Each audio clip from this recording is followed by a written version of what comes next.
Vous êtes bien le chevalier de Tournemine de la Hunaudet? Vous le savez parfaitement, monsieur le lieutenant de police. À moins que vous n'ayez oublié notre entrevue chez Monseigneur le duc de Chartres. Ce n'est pas votre rôle de poser des questions. Alors quel est mon rôle? Celui d'un prisonnier. Au nom du roi, je vous arrête. Votre épée. Très bien. Et quel est mon crime? Vous êtes accusé de collusion et de complicité avec le cardinal prince de Rohan, inculpé de vol et d'atteinte à la majesté royale. Veuillez vous disposer à nous suivre. Était ce vilain terme de vol qui me gêne? Je considérerais comme un honneur d'être arrêté avec un prince de mon pays. Où me conduisez-vous? À la Bastille, c'est là que l'on réunit tous les protagonistes de ce que l'on commence à appeler l'affaire du collier. Très bien, je vous suis. Vous ne protestez pas? Pourquoi faire? Cela a-t-il déjà servi à quelque chose de protester? Oh, rien du tout. Vous voyez bien. Qu'est-ce que vous voulez, vous? Allez, prison. Si frère Gerfo coupable, Pongo aussi coupable. Nous voyons, je n'ai pas d'ordre, cet homme n'a rien fait. Si j'étais vous, je l'emmènerais. Emmenez-moi cet Olibrius. Qu'est-ce que je disais? En prison tous les deux. Petit. Oh. Allez, Vous voulez vraiment pas me dire où nous allons? vous êtes breton, hein? Ah oui, pourquoi? Parce que plus têtu que vous, je ne connais pas. Non, je ne peux pas vous dire où nous allons. Dites-moi au moins si je reviendrai à la Bastille. Vous y plaisez tant que ça? Pas vraiment. Mais je déteste être séparé de mon ami Pongo. Alors je reviens? Breton, hein? Menton. Ça non plus, je ne peux pas vous le dire pour la bonne raison que je n'en sais rien. En tout cas, je dois être devenu un personnage important pour que monsieur le lieutenant de police en personne prenne la peine de venir me chercher lui-même à la Bastille. J'apprécie l'honneur. Ah, vous pouvez. Si vous saviez comme j'aimerais mieux être dans mon lit. Mais c'est vrai, vous êtes quelqu'un d'important. Souvenez, comme tous ceux qui sont mêlés à cette maudite affaire de collier volé qui me rend la vie impossible. Si je comprends bien, de nous deux, c'est vous qui êtes le plus à plaindre. Eh, mon Dieu. En tout cas, il y a quelque chose que je m'explique mal. Ici. Vous êtes arrêté comme plus ou moins complice dans le vol du collier, et pourtant Lamotte et son amant Rétaux de Villette ont tenté de vous assassiner. Vous avez découvert ce détail. Ben, l'enquête me l'a appris. Et vous ne comprenez pas. C'est pourtant bien simple. Cela prouve que je ne suis mêlé en rien à cette triste affaire de collier et que l'on m'a embastillé sans l'ombre d'une raison valable. Sous le coup, là. Bon, écoutez, hein. On parlera de ça plus tard. Pour le moment, je crois que nous arrivons. Quel fichu métier. Et dire que je vais le regretter quand je ne l'exercerai plus. Ce n'est pas de mal la veille. Eh bien si, justement, c'est de mal la veille. Je vais être remplacé, mon cher monsieur, et il est fort probable que nous ne nous reverrons plus. Et pourquoi? Vous bénéficiez pas de la sympathie générale, mais tout le monde s'accorderait pour dire que vous êtes un bon policier. Trop. Je suis un trop bon policier, je sais trop de choses. Et la reine ne m'aime pas. Je vais être remplacé par un incapable. Vous le savez déjà. Oh, je m'en doute. Et ce sera forcément un incapable. Idéal pour une histoire aussi boueuse que cette affaire du collier. Ah, on lui fera faire ce que l'on voudra.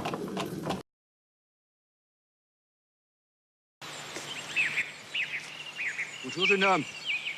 M'approchez donc sans crainte. Que puis-je pour vous? Je vois que vous jetez du pain aux oiseaux, monsieur. Cependant, il est écrit que Dieu pourvoit leur nourriture. C'est la pure vérité, il y pourvoit par ma main.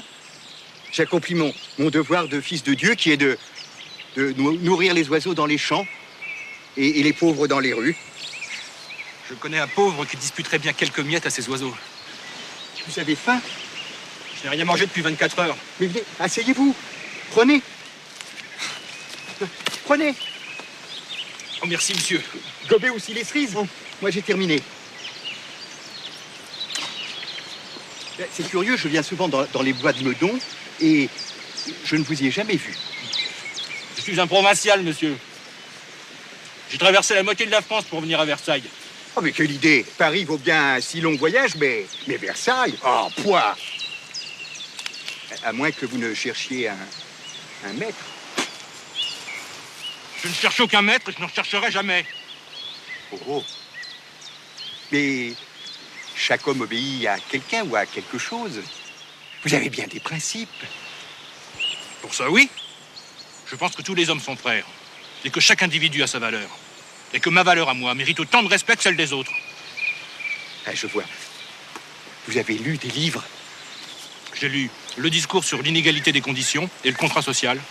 Tout ce que je sais, c'est Jean-Jacques Rousseau qui me l'a appris. Ah ah. Et à quoi comptez-vous utiliser cette belle énergie? J'aurais voulu étudier la médecine.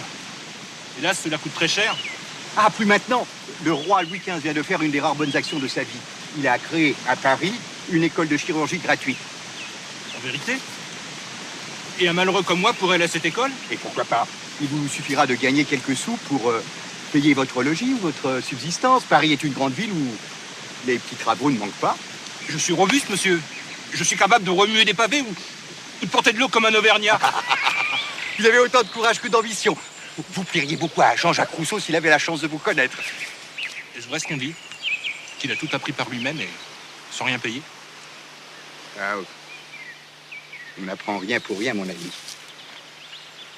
Et le prix que Rousseau a dû payer, pour le peu qu'il sait, s'appelle l'innocence, la santé, le sommeil. Le peu qu'il sait? Ben, il sait tout. Un peu de tout, en superficie. Monsieur, je ne peux pas laisser dire que l'auteur du contrat social est un homme superficiel. D'abord, je vous concède que sa superficie est un peu supérieure à celle du commun des mortels. Mais il n'y a pas là de quoi s'extasier. Putain. Tu t'es introduit chez Jean-Jacques Rousseau et tu le livres à ses ennemis?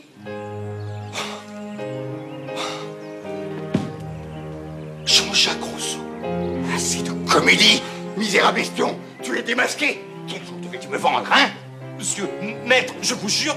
J'ai un mot, on m'a trop trahi, rogné, vendu, livré. Je n'ai plus confiance en l'homme. Sortez de chez moi, par pitié. Je suis impitoyable. La justice des hommes m'a rendu plus féroce que le tigre.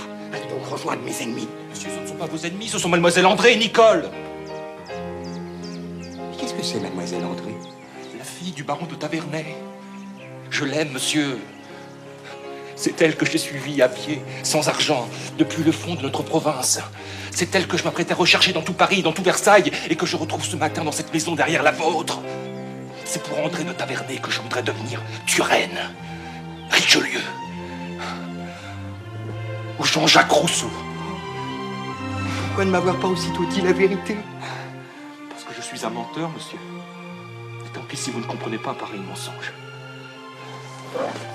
Je pars, désespéré, et vous aurez mon désespoir sur la conscience. Si vous êtes aussi follement amoureux que vous le dites, vous connaîtrez assez tout votre malheur. C'est sur le sujet, hein? Hey, venez. J'ai du travail pour vous.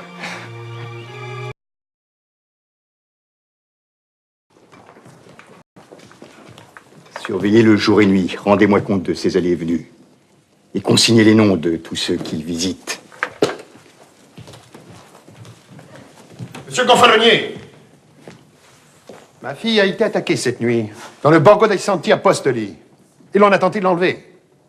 Eh bien, en quoi cela me concerne-t-il? N'êtes-vous pas le Gonfalonier de Florence? N'est-ce pas à vous que nous confions la sûreté de nos biens et de nos existences? Aucune ville au monde n'est sûre la nuit, ou alors il faudrait lever autant de gardes que de citoyens. Et que faisait votre fille dans les rues? Mais elle rentrait du bal de la seigneurie. Sans vous? Et quel étrange père êtes-vous donc de laisser une aussi jolie fille exposée à toutes les violences de la vie nocturne? Messer Petrucci, vous passez les bornes. Messer Beltrami, votre fortune est immense. Mais elle ne vous confère aucun privilège au regard de la justice.